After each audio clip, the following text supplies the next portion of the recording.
All right, perfect. I'll spread out.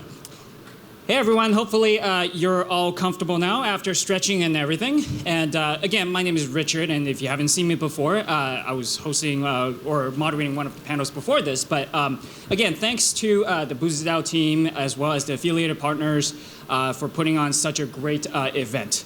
Having said that, today, this topic right now is the one that I think is the juiciest of all. Just kidding, but definitely juicy. So we're going to be talking about exchanges. So we're going to be talking about some of the dynamics, et cetera. What should we be thinking about, right? Because what is happening across exchanges? I've been hearing stuff about Binance. I've been hearing stuff about SBF. Anyone? SBF, right? Arrested today. So suffice to say, you know, and allow me to say this, what the fuck is going on, right? So we'll take it away with experts. My name is Richard. I'm a Web3 investor, founder of Iterative Ventures. Take it away, Henry. Introductions are good? Yeah, please introduce yourself. Okay. Hi, everyone. My name is Henry. I'm CEO at BTSE. BTSE stands for Buy, Trade, Sell, Earn. We're a global trading platform and crypto exchange. We also focus a lot on fiat on-off ramps and white labeling of wallets and exchanges for customers around the world. Hi, everyone. Hi. Hi, Richard, Henry, Josh. My name is Winston. I'm the co-founder and Hsiao of XREX. XREX is a blockchain-based financial institution, and we focus in providing business solutions for cross-border remittance for small, medium business that dealing in the emerging countries. And we also provide crypto exchange solutions, custody, and staking for the retail customers.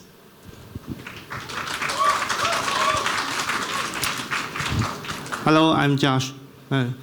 I'm BingX Director, Taiwan Director. BingX is a crypto exchange. We are the world first provider the social trading. That's our major product. So you can use social trading on BingX. Okay. Thank you all for joining us. So to start, as we've seen today in the news with the arrest and the legal enforcement involved, et cetera, obviously there are several players that's coming into this space. It's definitely attracted the attention, for example, of governments, et cetera, et cetera. Now, that might be good and might not be good for the industry, et cetera. And so I wanted to take it away from the experts on the panel, how you guys are thinking about the interplay here. How should we be thinking about, even with what's going on, what's upcoming, and in the next year or two, et cetera? So there's two parts, right? The first part is the user, and the second part is who they interface with, which is a company that's either an exchange, a wallet, a service provider of sorts. So for the users, they obviously are a lot more careful, right? Because a lot of them had a lot of faith in a lot of the larger companies, most of which are underwater. And many people right now need bailouts. Many people need merger acquisition opportunities to stay alive. And users are pulling their funds off platforms and moving to other ones. So for users, they just have to be careful and understand which exchanges have an active community that they can interact with, a place where they can go to and ask questions and they get answered. So user confidence is something that is currently of a lot of interest. As for companies, regulation obviously is something we're going to talk about today. In terms of regulation, I think exchanges, if we were to talk about exchanges specifically, they're like regional banks, right? And every exchange has to be regulated and governed in the regions they operate in. And in those specific regions that don't have regulations, it's important that they at least try to follow some sort of set of standards and operating practices that are done well elsewhere. So in the state of the market today, liquidity is thin, right? People are trying to figure out where to go to next. They're looking for where the next volatility is going to be if they're a trader. But in the backdrop of all of this, it's basically trying to figure out how do we be more careful and how do we pay more attention to where our funds are being held. Okay, so much to say about the recent incidents. But I want to state out, financial institutions, financial industries doesn't have difference between the crypto or the traditional. It is a financial industry. Whatever had happened recently, this is nothing new. It's nothing new. It shouldn't have happened. So it's okay for the crypto world. We say it's a new technology, but we got to understand it's not a new industry. There are things that we can do. There are things we shouldn't do it. what I'm seeing is the whole thing is like there is already a framework for the industry, but then crypto being a very rather new a player coming to the industry, we are not taking the continuation of the experience of the traditional financial industry for the last like 100 years. We started really from the ground. And frankly speaking, whatever had happened today is just nothing new. Like for myself, like it's 2013, I've been in this space. I've seen a lot. The only reason this particular incident attracted so much attention is one reason, because last 2 years, a lot of this institutional size of the investors coming in. And exchanges are getting licenses. And then we just made the regulator looking so bad, so bad. So I think it's really just it's the whole thing is all together. Okay, like we can ask the regulator, you issue license, but then where is the regulations? How do you practice your regulations? The exchange is just like oh come on. It's not even the crisis of the crypto economic or the cryptocurrency. It's just a company fail in practice. It's just failed in practice, like the basic things of running a company, really. There's no self-governing, there's no like a due diligence, there's no risk control, there's nothing there. So I think it's just ridiculous. But yeah, next 2 years it's gonna be so difficult because we just made the regulator looking so bad. So I think the next 2 years is gonna be very hard for any exchange. We just have to tighten our hands and prove ourselves, like within the technology of itself, how much can we do to be self-regulated before we acquire any licenses. It's going to be very, very difficult for the regulator to issue next unless we prove ourselves first. So I think that we all have to be ready. Yeah. Yeah, I'm in total agree. The crypto is not a new industry. This is old industry. And the crypto exchange think about how to bring more opportunity for the people to investigate or to increase your invest. Then I'm thinking about next 1 year or 2 years is very, very hard because now is our I think about it's very, very bad time for our crypto industry now. But I still believe in the future we will get the more license, more government involved. Our industry we will get better. Thank you.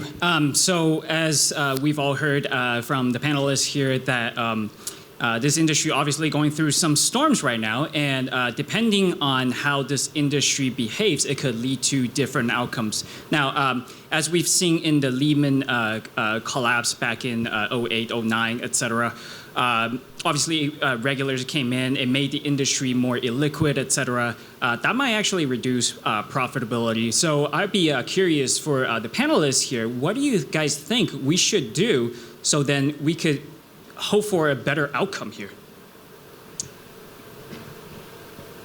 I mean, when you say outcome, as in the entire industry picking up, right, moving forward. Right, exactly. In the sense that it can ensure a certain level of profitability and innovation, right? And while at the same time mitigate these harms that we've been seeing in the last few weeks, months, et cetera. Okay, so in terms of mitigation, we also have to remember, like, there's a topic around, okay, which companies can prove their reserves, which companies prove their solvency. In order for the industry to move forward, everybody has to be transparent. FTX also had to prove her reserves, right? Obviously, that didn't work out so well, right? So it's about picking and choosing the right operators in the space, making sure that you guys are building on projects and products that are sustainable, that actually have a long-term utility game plan, that actually bring, let's say, a profitable business to the table, like you're saying, right? So if we're taking a look at what is the outcome for Web3 or Web 2.5 or any sort of crypto infrastructure project going forward, and now is still the best time to be building, right? And as these regulators get together and they figure out, how they want to consolidate, how they want to plan together to allow industry to grow, you guys still have to keep innovating. Because in my personal opinion, innovation front runs regulation, always. But it doesn't mean that a regulation is bad, it's actually good. It just sometimes people are a little slower, right? You also have to think ahead. If you're a company, if you're an exchange in the space, it's also a question of, can you guys get to the table and contribute to what the regulators are talking about? Some of these regulators are very, very informed and educated, and some of them generally are not. How can you help them so that they can do their jobs better, right? How can you be at the table? There's a saying in our industry is that if you're not at the table, you're on the menu. So make sure you guys are contributing to this space as best as you can. I think, at least for the next 1 year, is not a time to innovate. I think just from the basic thing that everybody's talking about, the proof of reserve, proof of solvency. Well, you guys have to understand, everybody have to understand, this is accounting terms. When you want to use the word reserve or solvency, applying to different industry, we have different outcome and different liabilities, different responsibilities. Accountancy is like hundreds of years of experience. It's a framework.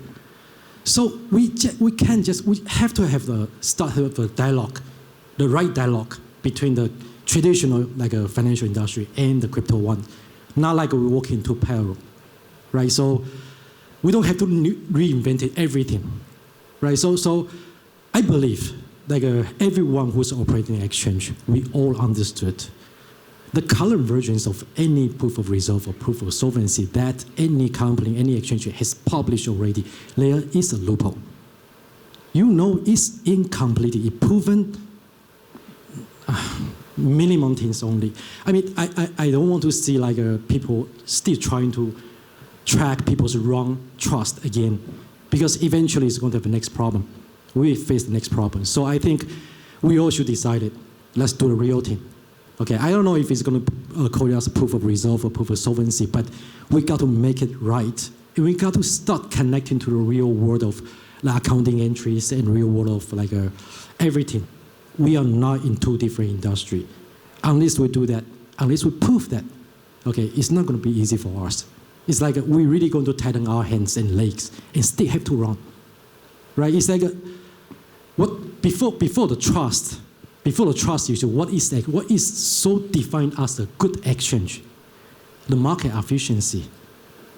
It is a market efficiency, but then we really just screw it up again and again. Now is the time, okay, tightening our hands.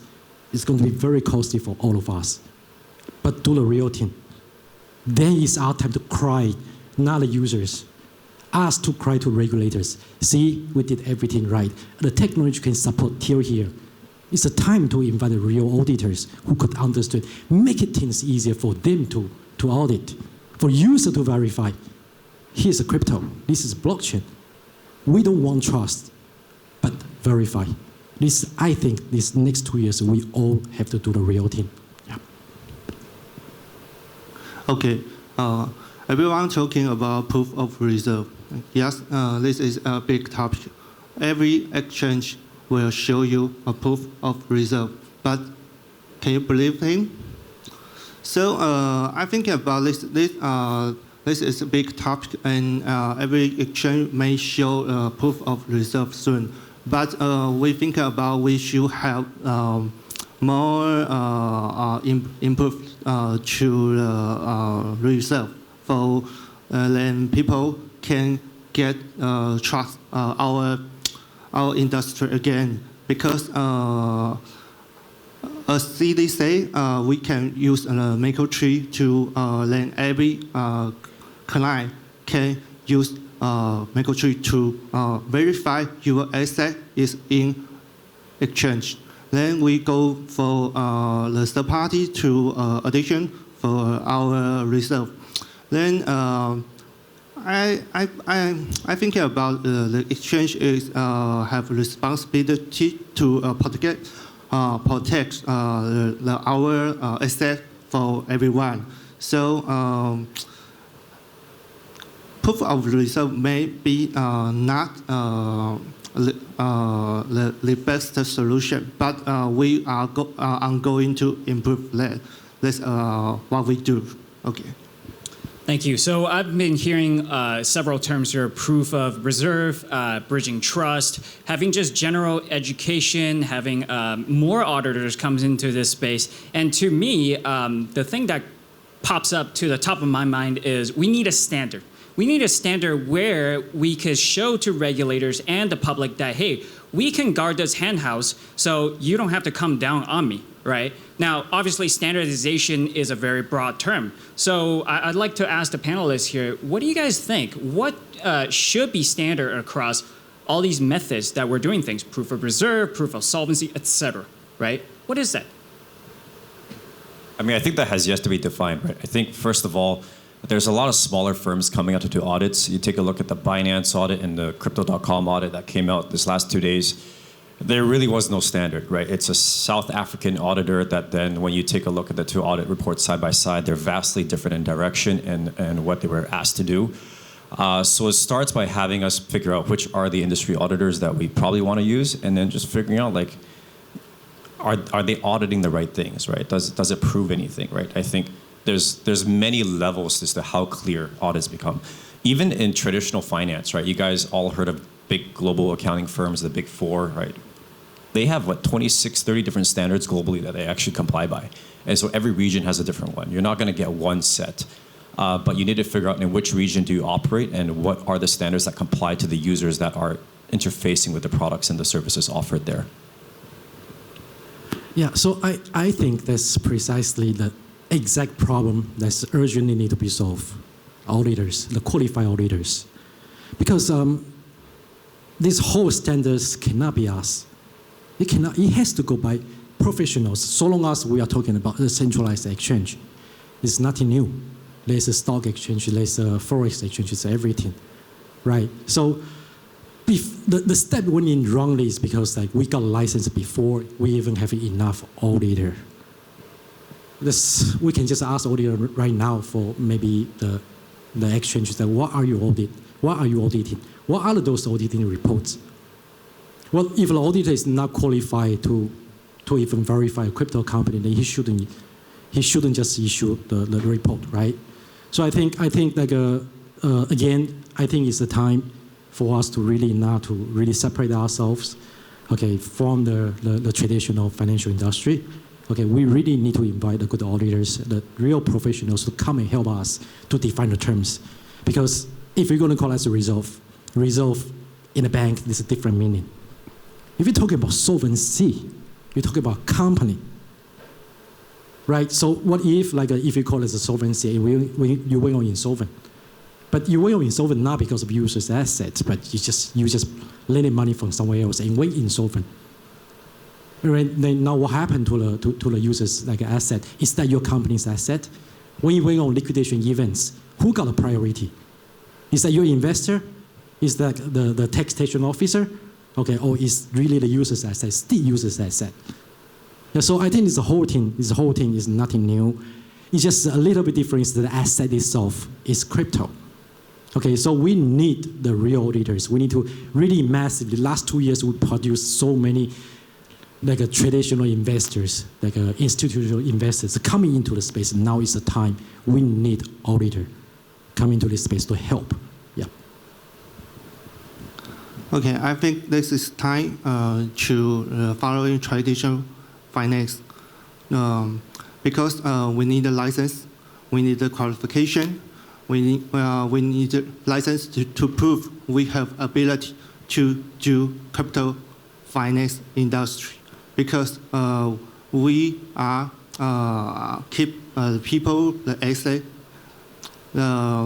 in the Web3. So this moment reserve or approve is very important. So we need to qualify. This is our next generation. This is what we need. Okay. Thank you. So it seems like to come up with standard, and there are multiple standards, etc., many dimensions to it. Now, obviously, it's going to take a couple years, right, working with regulators, coming up with a standard that everybody can agree on and to safeguard users. Now, before we get there, obviously, there's still going to take some time. What would you recommend for the audience here to look for when they are going to use a certain exchange versus others, right? What should they be looking for? I'm going to flip the question back to you because there's a bit bias coming from me, and I just want to ask you, you're a user, right? You're a Web3 investor, you're an infrastructure builder, and what do you use for crypto exchange and why?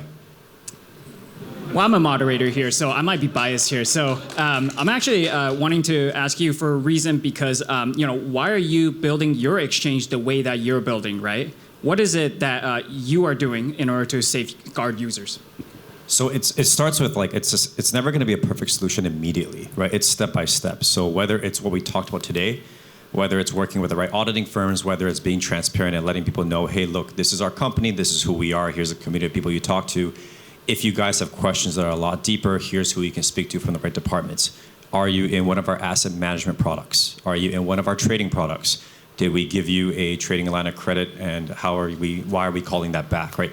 All these little things really impact, so it depends on the user type. But if you are an offshore exchange without much of a community presence and really nobody to make a phone call to or a customer service desk to talk to, then you probably want to check again who you're trading with, right? But you want to trade with exchanges, or you want to put your assets on exchanges that have an open line to you, and that's the first one. Anything beyond that, it's hard to claim, right? I mean, look at some of the biggest exchanges that have fallen in the last month. Right. Many of them had everything right. They had auditors. They had everything. They had licenses, right? But nobody regulated the regulators. So it's a difference between as well. Do you want to self-custody your funds and then move them to an exchange when you need to use them, and move them off? For a lot of people, that's very mafan, right? They don't want to do it. But you just need to have a company that you feel like you can actually communicate with. You have a community that you can go to, and that's just the start. And just make sure that they're keeping up to date with the latest industry requirements. I think the first thing is we should all remember today, because I kind of knowing that after 3 to 4 months, everybody will just forget about everything. Think about it, before this incident, it was just we had a lunar crashes, right? Who's talking about it today? And prior to that, we even have a bigger issue. The black swan of the Bitcoin almost went up to 0. That was actually a bigger incident. Who's talking about it today? Nobody. So I kind of annoying and worry about through this so many years I've been seeing that people are not really learning from the mistake. I mean, not learning enough. So I think that's one thing. The first thing, just be really careful and remember what happened today. Okay, but not to be too worried, because really, this for better tomorrow. Whatever had happened today is bound to happen. Otherwise, how will this whole industry be completed? I mean, there's still so many things missing other than auditors. Where is the insurance company? Where is the real market making? That exchange can just market make yourself all the times, right? There's so many things that's still missing. It's because we are here already. The big investors, the global investors, and the financial institutions are all in. That is why we track such a big attention for these incidents. That's the way to proceed. So I always have this theory. The nature of the law is to restrict people's behavior. But technology, the nature of technology is to change people's behavior. So any technology, let's start in the beginning. The first thing is you got to prove yourself it's a useful technology. And you got to attract enough users, use this technology. Then there is a ways for this law enforcement to come into place, regulation come into place. Otherwise, just waste of their time. Throughout the way, if you just really produce massive, there's only two outcomes. One is you really successfully proving yourself with a massive adoption. Then yes, the laws and regulation we ban, we land, let the industry form. Else is that if you keep on producing massive victims, then law enforcement will just maybe restrict this entire technology or limit your usage of an area. So I feel like it's just something that's bound to happen. Like congratulations, everyone. We just witnessed a history. Okay, it's for better tomorrow. But just remember, at least for this one thing, do it. Remember. So soon you will see a lot of exchange will now start like issuing publishing their own this proof of reserve, proof of solvency. Use it, verify it, okay, and challenging it. Okay, it's that this technology do exist. Okay, and it's coming. Okay, I think we just can don't worry about exchange, the asset about the proof of reserve. We should thinking about the crypto technology and blockchain technology, or just technology will keep on going. You just need to ensure you are keep following and join the Web3 industry. This is important thing. Yeah, so all hope is not lost. This event that's happening right now, the Black Swan event, as you guys mentioned, is what's ultimately going to make this industry flourish and attract more the broad masses, right, of folks by bringing standards, by bridging the trust, etc. Thank you all for coming to the panel today. Please give a round of applause to the speakers today. Please come to find us afterwards. Thank you, Richard.